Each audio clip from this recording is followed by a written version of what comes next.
उस दिन रात में लगभग 12 बजे फ़ोन की घंटी बजी तो नींद में हड़बड़ाते हुए मैंने फ़ोन उठाया था और फिर लड़खड़ाते शब्दों में हेलो कहा तो दूसरी ओर से मेरे दामाद सचिन की चिरपरिचित आवाज़ मुझे सुनाई दी। मैं सचिन बोल रहा हूँ सामा। मेरी सबसे प्रिय सहेली सुबह का बेटा सचिन पहले मुझे आंटी कहकर बुलाता था, मगर जब से मेरी बेटी पूजा के साथ उसकी शादी हुई है वह मुझे मजाक में सामा यानी सासू माँ कहकर बुलाता था। उस रात उसकी आवाज़ सुनकर मैं अनायास ही खुश हो गई थी और बोल पड़ी थी, हाँ बोलो बेटे क्या बात है, इतनी रात गए कैसे फ़ोन किया, सब ठीक तो है? हाँ हाँ सब कुछ ठीक है सामा, पर आपको एक सरप्राइज़ दे रहा हूँ।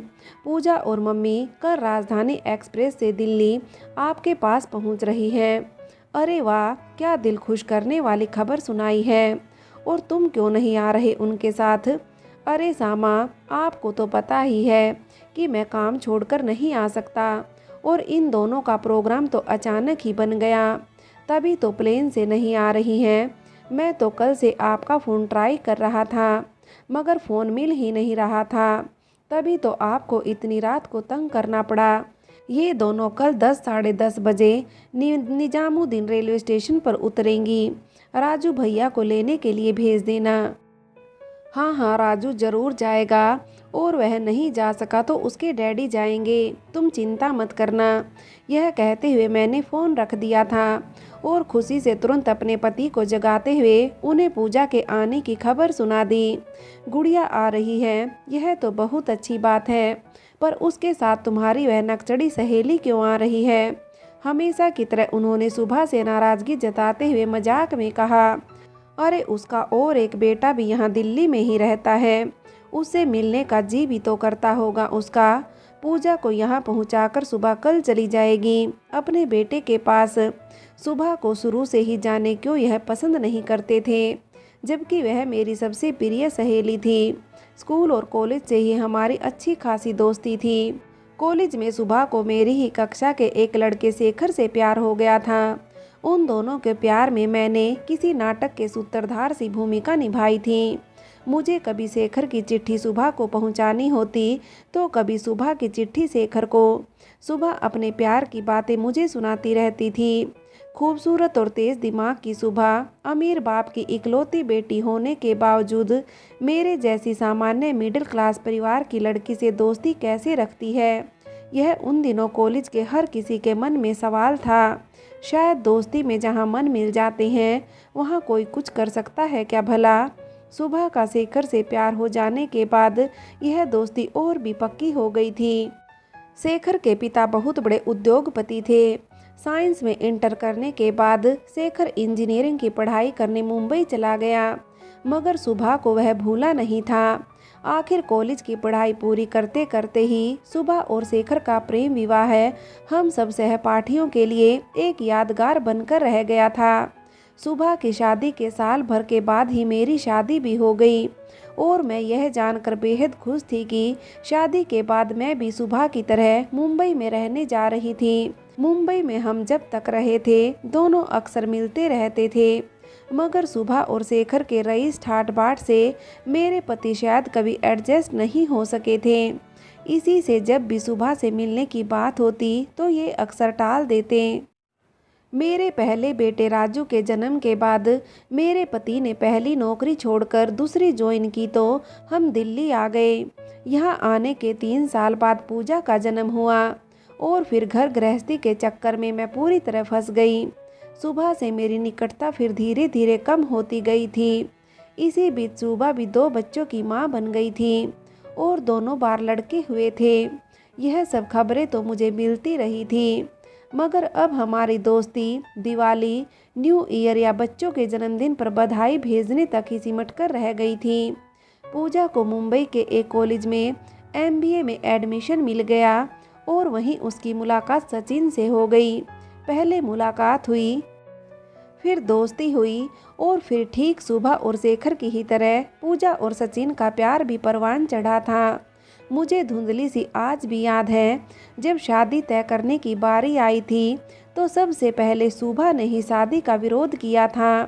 कुछ अजीब से अंदाज में उसने कहा था, शादी के बारे में हम 2 साल बाद सोचेंगे। मैं तो उसके मुंह से यह सुनकर हैरान रह गई थी। सुबह के बात करने के तरीके को देखकर गुस्से में ही मैंने झट से कहा था, तूने भी तो कभी लव मैरिज की थी, तो आज अपने बच्चों को क्यों मना कर रही है? इस पर बड़े ही शांत स्वर में सुबह बोली थी, तभी तो मुझे पता है कि लव और मैरिज ये 2 अलग अलग चीज़ें होती हैं। ये दर्शन शास्त्र की बातें मत झाड़, तू सच सच बता, क्या तुझे पूजा पसंद नहीं, या फिर हमारे परिवार की आर्थिक असमानताओं के लिए तू मना कर रही है? नहीं नहीं, ऐसी कोई बात नहीं है। दरअसल मैं शादी का विरोध नहीं कर रही हूँ। मैं तो सिर्फ यह कह रही हूँ कि शादी 2 साल बाद करेंगे। लेकिन क्यों सुबह?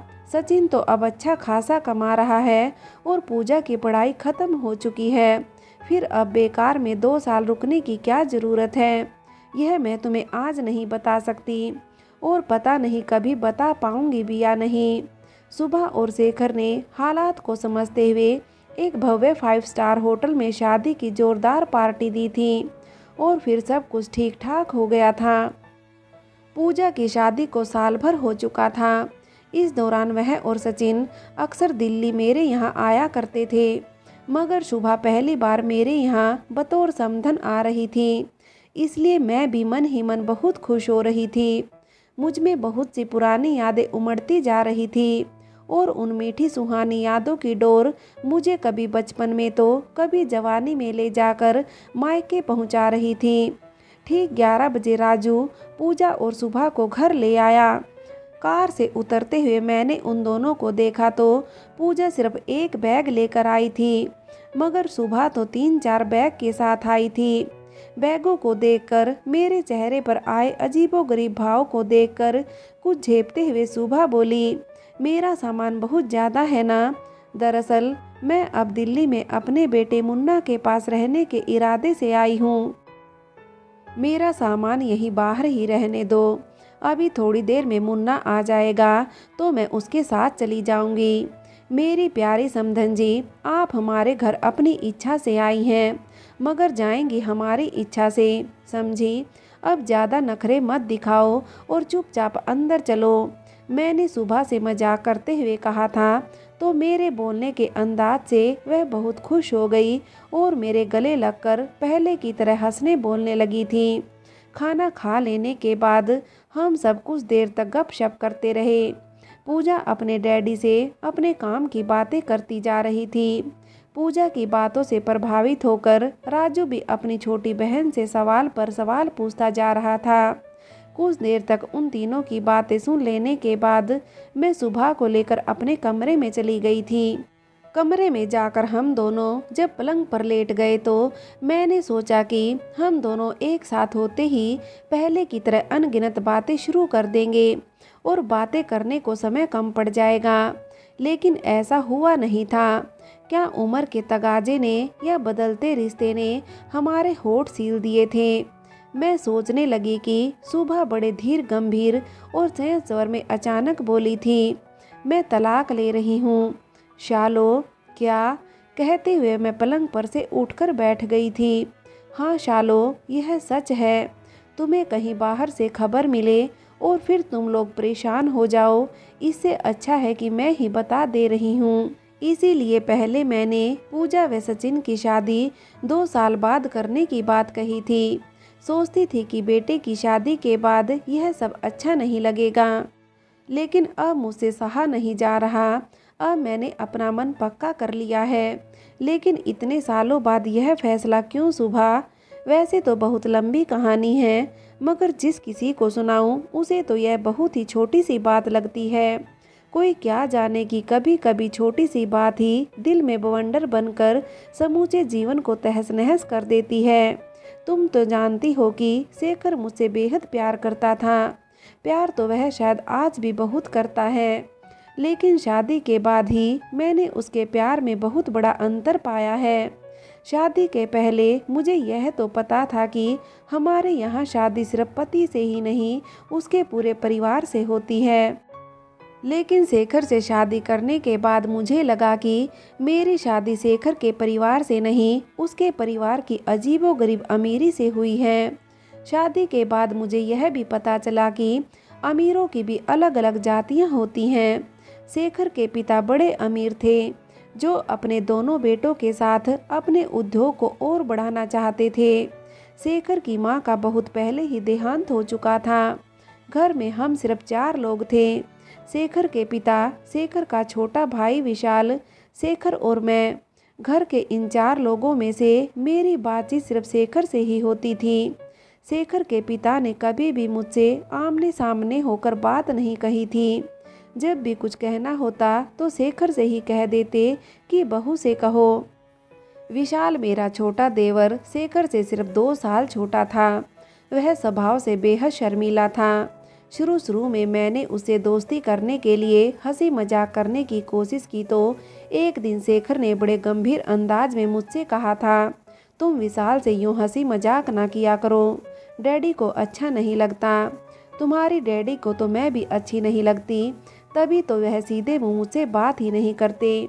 जो कहना होता है तुमसे कहलवाते हैं और अब विशाल से बात करने की भी मना कर रहे हैं। मैंने गुस्से में तुनक कर कहा था।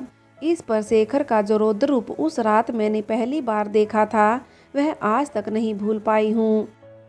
अपने मजबूत हाथों से मुझे पलंग से उठाकर नीचे गिराते हुए एकदम ही राक्षसी अंदाज में शेखर ने कहा था, इस घर में जो डैडी कहेंगे वही होगा और तुम्हें भी वही करना होगा।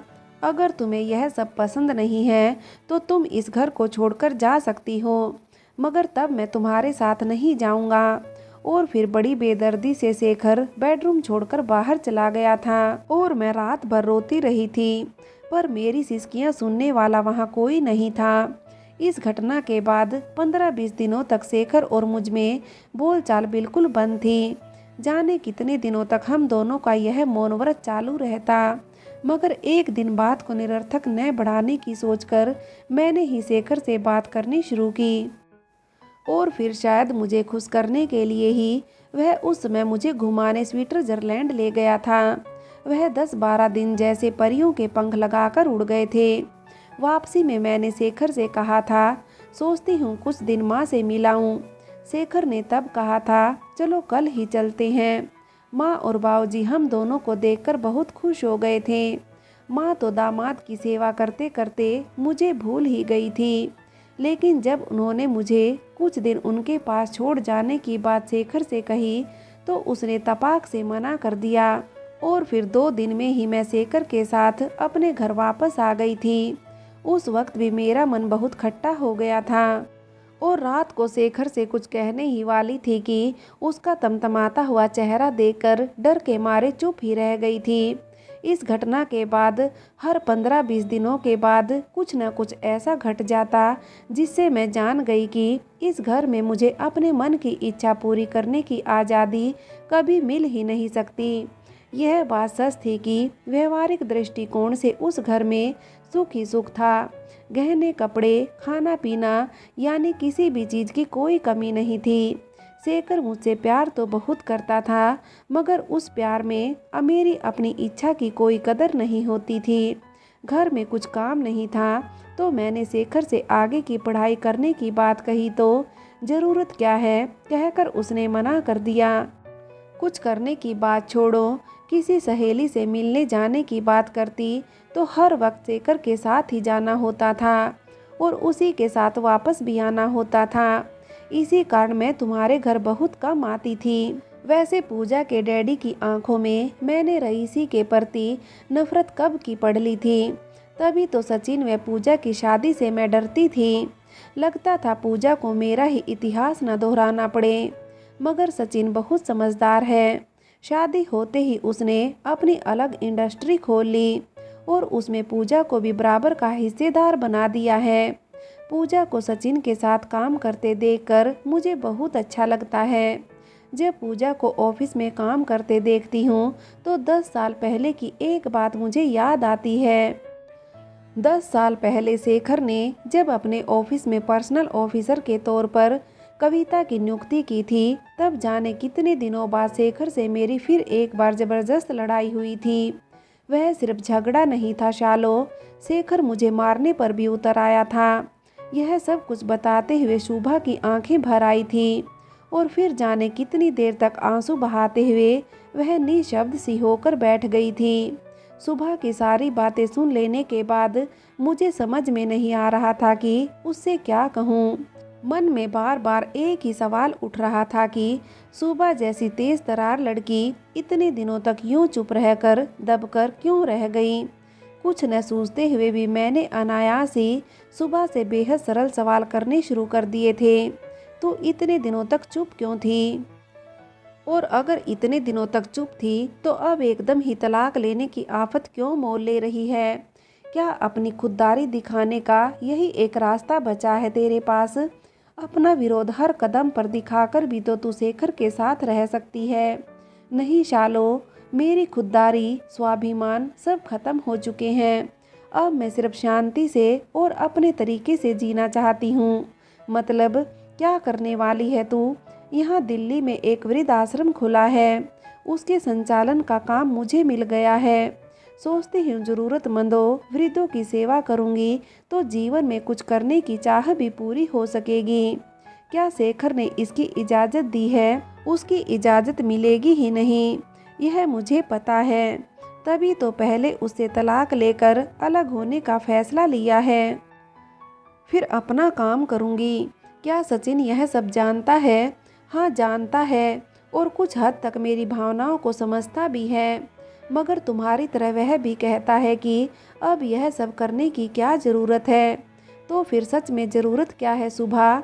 जीवन में ज़रूरत शब्द की व्याख्या हर इंसान अपने अपने मन से करता है, और तब ज़रूरत हर किसी की अलग हो सकती है। 10 साल पहले शेखर ने जब अपने ऑफिस में कविता की नियुक्ति की थी, तब हमारा आखिरी झगड़ा हुआ था। उसके बाद मैंने कभी शेखर से झगड़ा नहीं किया, मैं अपने आप से ही झगड़ती रही हूँ। 10 साल से शेखर के मुंह से कविता की तारीफ सुन सुनकर मैं ऊब सी गई हूँ। मैं जानती हूँ कि इसमें मेरी स्त्री सुलभ ईर्ष्या भी हो सकती है, लेकिन सच तो यह है कि शेखर के मुंह से कविता की तारीफ सुनकर मैं हैरान होकर सोचती हूँ कि एक इंसान इस तरह अलग अलग हिस्सों में अलग अलग बर्ताव कैसे कर सकता है। तो तू क्या समझती है कि शेखर और कविता में कुछ चल रहा है? मैंने बड़े ही सहज स्वरों में पूछा। कुछ देर तक तो सुबह चुप रही, फिर बड़े ही अटपटे स्वर में बोली, मैं दावे के साथ कुछ नहीं कह सकती, मगर यह सच है कि शेखर का अधिकतर समय अब उसके साथ ही बीतता है। मैं यह भी नहीं कह सकती कि शेखर का मेरी तरफ ध्यान ही नहीं है, वह आज भी मेरी हर जिम्मेदारी को पूरा करता है। त्योहारों में मुझे गहने व साड़ियाँ दिलाना, मुझे पार्टियों में ले जाना, यह सब कुछ पहले की तरह ही चल रहा है, क्योंकि शेखर के जीवन में मैं आज भी बीवी नामक ऐसी चीज़ हूँ जिस पर कानूनन शेखर का ही अधिकार है। लेकिन सालो, अब इस तरह सिर्फ एक कानूनन हकदार चीज़ बनकर रहना मेरे लिए नामुमकिन हो गया है। और दोनों बच्चों के बारे में तुमने क्या सोचा है? बच्चों का सोचते सोचते ही तो शेखर के साथ 30 साल गुजारे शालो। अब बच्चे बच्चे नहीं रहे, उनके जीने के अपने अपने तरीके हैं, उन्हें अपने तरीके से जीने दें। मुन्ना ने भी अपनी शादी तय कर ली है, और उसकी शादी होते ही मैं मुक्त हो जाऊंगी। जब भी बच्चों को मेरी ज़रूरत होगी मैं उनके पास ज़रूर हो आऊँगी। उम्र के इस पड़ाव पर आकर अचानक इस तरह का निर्णय लेने से तुझे डर नहीं लगा? नहीं शालो, अब सच में डर नहीं लगता। जीवन भर मैंने जो मानसिक यातनाएं भोगी हैं, उन्हें अब दोबारा बहू बेटों के सामने भुगतने से डर लगता है, और इसी से अब मैं निर्भय होकर जीना चाहती हूँ। सुबह की कहानी सुनकर मैं कुछ देर तक तो निशब्द सी बैठी रही, फिर सुबह को गले लगा लिया और बोली, तेरे इस निर्भीक फैसले पर मुझे गर्व है सुबह। तेरे इस अनोखे निर्णय में तेरी यह सहेली हमेशा तेरे साथ रहेगी। जब कभी किसी चीज़ की ज़रूरत पड़ेगी तो बेहिचक मेरे पास चली आना, समधन समझकर नहीं, अपनी प्रिय सहेली समझकर। इतनी सारी मन की बातें मुझसे कह लेने के बाद मेरे कहने पर ही सुबह बहुत ही सामान्य होकर 2 दिन तक रह गई थी। लेकिन तीसरे दिन एक अनोखी घटना ने सुबह को और मुझे हिला कर रख दिया था। एक कार दुर्घटना में शेखर की अचानक मौत हो गई और सुबह का जीवन फिर एक बार शेखर से जुड़ गया था। सुबह को लेकर तुरंत हम लोग मुंबई पहुंचे थे तो एक बार फिर वह भूचाल में घिर गई थी। मुंबई में इतने बड़े इंडस्ट्रियलिस्ट की मौत का नज़ारा किसी त्योहार से कम नहीं था। सुबह की शुष्क आंखों ने पति की मौत का राजसी ठाट-बाट भी संयत मन से सह लिया था। अब इतने बड़े उद्योगपति की विधवा होने का मान सम्मान भी उसके जीवन को त्याग नहीं सकता था। जिस मुक्ति की कामना वह कर रही थी वह तो अपने आप ही मिल गई थी, मगर किस ढंग से। जीवन को खदेड़ देने वाले मुझसे कहे हुए उस पल भर के सच को क्या वह कभी भूल सकती है और क्या मैं कभी भुला पाऊंगी। फ्रेंड्स, ये कहानी यहीं समाप्त होती है।